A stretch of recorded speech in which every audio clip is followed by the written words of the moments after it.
रानू जी चले पास वाले जंगल से घास लाते हैं, बारिश के लिए घर जो बनाना है। टुन्नू जी, मैंने सोचा है इस बार हम अपना बांस का घर बनाएंगे। बड़ी सी बड़ी बारिश भी उसका कुछ नहीं बिगाड़ सकती है। चिड़िया ने ऐसा बोला ही था कि तभी वहाँ पर कालू कौआ और उसकी पत्नी गौरी आ जाती है। अरे, आप दोनों अभी तक यहीं बैठे हो? मुझे तो लगा था आप सबसे पहले लग गए होंगे घर बनाने में, क्योंकि बारिश की तैयारियां भी तो करनी है। कालू, तुमने आते आते सुना नहीं? रानू चिड़िया बांस का घर बनाने वाली है, तो सूखा घास क्यों ढूंढे? अरे बाप रे, बांस का घर? मैंने तो सिर्फ नाम ही सुना था और पता भी है कुछ। बहुत ज्यादा मेहनत लगती है। जब तक बांस का एक घर बनकर तैयार होगा तब तक ऐसे 10 घोंसले बनकर तैयार हो जाएंगे। चलो कालू जी, ये छोटी चिड़िया तो कुछ भी बोल देती है, इसके चक्कर में कहीं घास भी खत्म ना हो जाए। ऐसी चिड़िया की हंसी उड़ाकर वे दोनों कौवे वहाँ से चले जाते हैं। रानू जी, इस बार रहने देते हैं बांस का घर। और वैसे भी आप गर्भवती हो, कहीं कुछ हो गया तो? नहीं टुन्नू जी, मैं बांस का ही घर बनाऊंगी। अगर आपको मुझ पर विश्वास नहीं है तो चले जाएं कालू गोरी के पीछे। टुन्नू चिड़े को अपनी पत्नी की जिद के आगे झुकना ही पड़ा और वह दोनों बांस लेने पहाड़ों के जंगल चले जाते हैं। रानू, ये बांस इतने भारी हैं और बड़े भी, हम कैसे इन्हें जंगल से लेकर जाएंगे? अरे, ये बड़ा चाकू है ना मेरे पास, हम इसी से बांस को काटकर टुकड़े टुकड़े कर लेंगे और फिर आसानी से ले जा पाएंगे। दोनों पति पत्नी बांसों के झुंड में चले जाते हैं। उनको क्या मालूम था कि पहाड़ों में एक खतरनाक बाज रहता है। बाज आहिस्ता आहिस्ता आकर टुन्नू को जकड़ लेता है। जालिमबाज, छोड़ मेरे पति को, वरना इस चाकू से तुझे मार दूंगी। रानू चिड़िया अपने चाकू से बाज पर हमला कर देती है। बाज डरकर वहाँ से भाग जाता है और उस हाथापाई में टुन्नू चिड़ा भी घायल हो जाता है। चिड़िया, टुन्नू की ये हालत कब और कैसे हुई? कल तो एकदम ठीक था। फिर रानू चिड़िया कालू कौवे को सारी बात बता देती है। देख लिया ना अपनी जिद का अंजाम। बेचारा टुन्नू चिड़ा आज खामखा ही मारा जाता। आई बड़ी बांस का घर बनाने वाली। चुपचाप कल हमारे साथ घास लेने चल देना और हर बार की तरह घास का ही घर बना लेना। हाँ रानू जी, गोरी ठीक ही कह रही है। अब मैं भी तो आपकी कोई मदद नहीं कर पाऊंगा, इसलिए आप कालू गोरी के साथ ही चली जाना। रानू चिड़िया, अब पता चलेगा तुझे कैसे अकेले सब कुछ करना कितना मुश्किल होगा।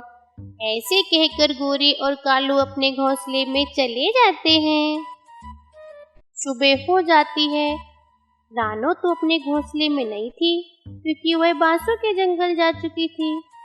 टुन्नू चिड़े, रानू सुबह सुबह कहाँ चली गई? उसे तो हमारे साथ जाना था। अरे वो देखो गोरी, उधर उधर देखो, उधर रानू तो बांस लेकर आ रही है। रानू जी, आप क्यों गई थी वहाँ? आपको पता है ना वहाँ खतरनाक बाज रहता है। अगर आपको कुछ हो जाता तो मेरा क्या होता? टुन्नू जी, आपके पंखों में गहरी चोट लगी है, ऐसे में आपको ज्यादा आराम की जरूरत है और आप मेरी चिंता बिल्कुल ना करें। चाकू के डर से वह बाज मेरा कुछ नहीं बिगाड़ पाएगा।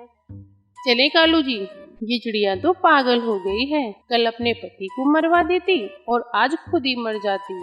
हाँ गोरी, चले, हमारा घर तो आज बनकर तैयार भी हो जाएगा। और मैंने सुना है इस बार बारिश जल्दी शुरू हो गई, तब तक बांस का घर तो किसी हालत में नहीं बनने वाला।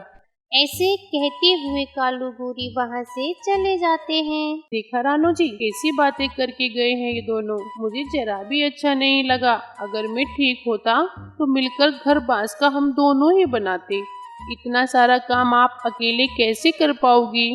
आप उन कौवों की बात का बुरा ना माने। बाहर वालों की तो आदत ही होती है दूसरों को अपने से कुछ अलग कर देखने से। आप मेरी चिंता ना करें, मैं जल्दी जल्दी बारिशों से पहले बांस का घर बना लूंगी। फिर रानू चिड़िया बांस का घर बनाना शुरू कर देती है। धीरे धीरे ही सही, मगर दिन रात कड़ी मेहनत से रानू लगी रहती है। जंगल के बाकी पक्षियों ने अपने साधारण मकान बना लिए थे, लेकिन चिड़िया का घर अभी आधा भी नहीं बना था। छोटी चिड़िया, हमने तो अपने अपने घर बना लिए हैं और तेरे बांस का घर कब बनेगा? अभी तो शुरू भी नहीं हुआ और पूरा कब होगा? अगली बारिश में होगा क्या? गोरी जी, अगली बारिशों तक तो बन ही जाएगा। सही कहा ना कालू। गोरी, आप दोनों हमारे पड़ोसी हो और आप अच्छे से जानते हो मैं कुछ काम नहीं कर पा रहा हूँ और रानो माँ भी बनने वाली है। अगर तुम दोनों रानो की घर बनाने में थोड़ी मदद कर दोगे तो मेरा घर भी बारिशों से पहले बन जाएगा। हाँ हाँ टुन्नू, क्यों नहीं, हम चिड़िया की मदद जरूर करेंगे, आखिर वही गर्भवती भी तो है। अरे हाँ, खुद का काम तो कर नहीं पाते, आए बड़ी दूसरों की मदद करने वाले। गोरी, हमारा घर तो बन गया है, अब क्या काम बचा है? क्यों नहीं, बारिशों के लिए भोजन भी तो जमा करना है। चलो मेरे साथ जल्दी। यह कहते हुए गोरी कालू को अपने साथ ले जाती है। चिड़िया भी चुपचाप अपना घर बनाना शुरू कर देती है। इस तरह से कुछ दिन गुजर जाते हैं। आखिरकार बारिशों के दिन भी आ जाते हैं, मगर चिड़िया का घर अभी तक पूरा नहीं हो पाया था। हे भगवान, किसी भी समय बारिश होने वाली है और मेरे बांस का घर अभी तक नहीं बना। मुझे टुन्नू जी की बात मान लेनी चाहिए थी। भोजन का भी एक दाना मैं जमा नहीं कर पाई, अब क्या होगा? ऐसे चिंता करती हुई रानो चिड़िया बांस लेकर आती है और मौसम खराब हो चुका था। दोनों पति पत्नी बहुत उदास हैं। रानो जी, लगता है आज भारी वर्षा होने वाली है और हमारे पास तो घर भी नहीं है, अब क्या होगा? अपने पति की बातें सुनकर रानो चिड़िया चुप रहती है। वह क्या बोलती, बस अपने बांस का घर बनाने में जो लगी हुई थी। आसमान में तेज बिजली चमक रही थी। तभी एक चमत्कार होता है। चिड़िया का अधूरा बांस का घर एकदम से पूरा बन जाता है। चिड़िया, मैं जादुई बांस हूँ, आपकी मेहनत को देखकर मेरा मन प्रसन्न हो गया, इसलिए अपने जादू से तुम्हारी मदद करनी पड़ी। मैं तुम्हें बारिश में भीगना नहीं देना चाहता, जल्दी से बांस के घर के अंदर जाओ। यह कहकर वह बांस का स्वर लुप्त हो जाता है। चिड़िया खुशी से अपने पति के साथ बांस के घर में चली जाती है और सुकून से रहती है। उस भयानक बारिश में कालू के घास का घर बना हुआ जो था वो उड़ जाता है। कालू जी, कुछ करें, हमारा घर उड़ गया है, मुझे बहुत ठंड लग रही है। अरे गोरी, हालत तो मेरी भी खराब हो रही है, मगर क्या करें? वह देखे कालू जी, चिड़िया ने अपने बांस का घर पूरा कर लिया है। हम चिड़िया के घर में चलते हैं। हाँ हाँ हाँ, जल्दी करो जल्दी करो। फिर कालू गोरी चिड़िया का दरवाजा खटखटाते हैं। चिड़िया, हमारा घोंसला तेज हवा में उड़ गया, प्लीज हमें घर के अंदर ले लो। नहीं नहीं रानो, मर जाने दो इन दोनों को। पता नहीं तुम्हारी कितनी हंसी उड़ाई थी और जरा भी मदद नहीं की थी इन दोनों ने। टुन्नू जी, मौसम बहुत खराब है और मुझे इन दोनों से कोई शिकायत नहीं है। आप इन दोनों को जल्दी से अंदर ले लो। फिर कालू गोरी घर के अंदर चले जाते हैं। रानो गर्मा गर्म काढ़ा पिलाती है, क्योंकि बारिश में भीगने के कारण उन दोनों को सर्दी लग चुकी थी और गोरी को भी अपनी गलती का एहसास हो चुका था। सुंदरवन जंगल में टुनटुनी नाम की चिड़िया रहती थी। आज टुनटुनी की शादी है। बारात जब चिड़िया वालों के दरवाजे पर पहुंची तो घर में कोहराम मचा हुआ था। किसी ने कहा कि टुनटुनी भाग गई है। काफी समय के बाद बारात भी वापस चली गई। टुनटुनी, तूने ये क्या किया? टुनटुनी तो पार्लर से ही अपने दोस्त कालू के घर चली गई थी। माँ बाप की इकलौती बेटी थी, उनकी इज्जत तो मिट्टी में मिल गई थी। टुनटुनी जब कालू के घर पहुँची तो कालू को किसी और चिड़िया के साथ देखकर उसके पैरों तले जमीन खिसक गई। मैं तो कहीं की नहीं रही, अब कौन सा मुंह लेकर मैं घर जाऊं? मुझसे शादी का वादा किया और यहाँ दूसरी चिड़िया के साथ रंगरलियां मना रहे हो। यह सारे गहने जेवर लेकर मैं तेरे साथ शादी का ख्वाब देख रही थी। टुनटुनी निराश होकर घर की तरफ लौट आई। पूरे घोंसले में मातम पसरा था। घर के भीतर से रोने की आवाज सुनाई दे रही थी। तभी माँ की चीख सुनकर वह भी रो पड़ी। मैं बहुत अभागी हूँ, लगता है इस सदमे ने मेरे पापा की जान ले ली है। मुझे यहाँ से तुरंत निकल जाना चाहिए। वह तुरंत सुंदरवन जंगल को छोड़कर दूसरे जंगल की तरफ उड़ गई। उसे ये पता नहीं था कि शादी के मंडप से भागकर वह कहाँ जाएगी। अपने ही दुर्भाग्य पर उसकी आंखें बरस पड़ी। अचानक उसके कानों में एक जानी पहचानी सी आवाज टकराई। एक्सक्यूज मी, क्या मैं आपके यहाँ बैठ सकती हूँ? अरे कौन? टुनटुनी, तुम कहाँ जा रही हो और इतनी सजी संवरी? बाकी घर वाले कहाँ हैं? बस भूरी, इन सभी सवालों का जवाब मैं एक साथ कैसे दूं? अब तुम पहले बैठ जाओ। अरे यह बच्ची तुम्हारी है क्या? बहुत क्यूट है, पर इतनी कमजोर कैसे है? हाँ, ये मेरी ही बच्ची है गुड़िया। इसी के इलाज के लिए दूसरे जंगल जा रही हूँ। इसके दिल में छेद है, इसका ऑपरेशन करवाना है। ओह, आई एम सॉरी। पर तेरे पतिदेव कहाँ हैं? दिखाई नहीं दे रहे।